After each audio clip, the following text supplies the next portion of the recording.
talk to you about bootstrapping a tech startup. So my company is called Who's on My Wi-Fi.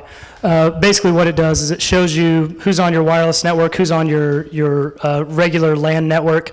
And it doesn't just show you that, but it checks your network every 5 minutes. And basically it looks for intruders, and if it finds an intruder, it tells you about it, lets you do some things like kick them off. Now we're bootstrapped, right? We're a completely bootstrapped company.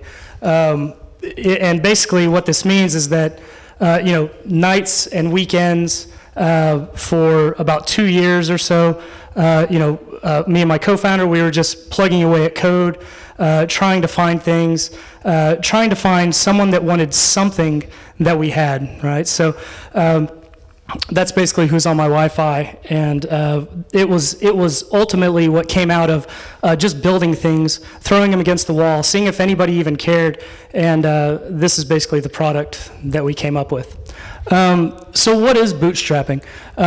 So basically if you're a bootstrapper, you're completely self-funded.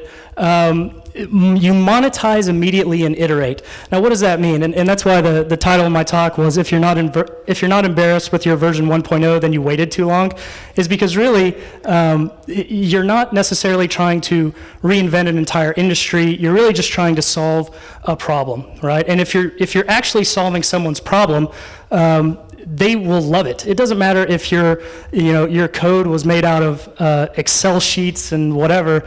They'll like the fact that you actually solve their problem. So you can build it and iterate and make money from the beginning. So why would you choose to bootstrap? And why am I giving this talk, actually? It's because a lot of people have come up to me, especially in the last 3 or 4 weeks, saying, hey, I've got a great idea. How do I get funded? Right? And for most of the people who are in this room who have been through that, the idea is not necessarily worth that much.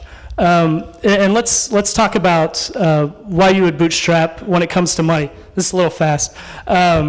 So for those of you who haven't actually sold a product before, your first sale is pretty much something you will never forget. You make $50 one time that you didn't work for it, and it's just amazing.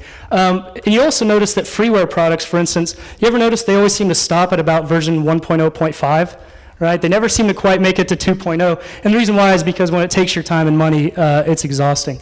Okay, why bootstrap? Reason number 3, you learn how to run a business by running a business. Nothing can teach you what it's like to run a business except for actually doing it.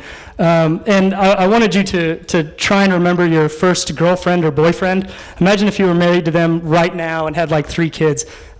Your first anything is usually kind of rough and you don't necessarily do a good job, so experience helps.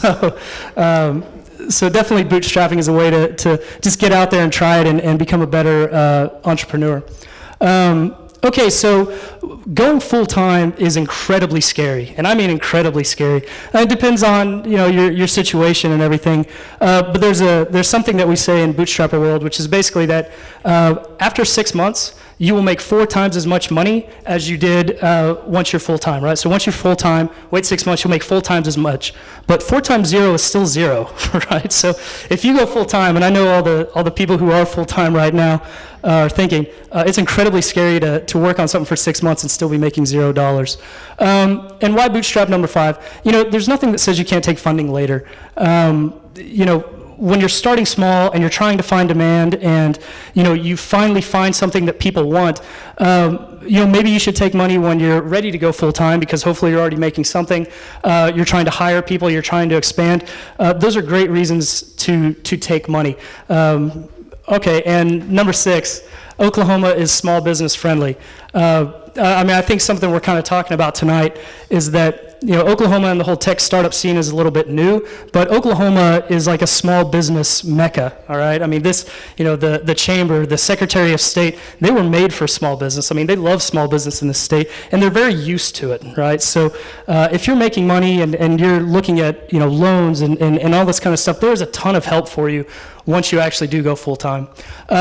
Just to close up, if you're looking for additional reading, you're trying to find out some more about bootstrapping your own company, there are great books by Steve Blanks, anything by him, A Developer's Guide to Launching a Startup, Start Small, Stay Small, brilliant, and there's a book called Business Model Generation that you should definitely give a look. So thank you.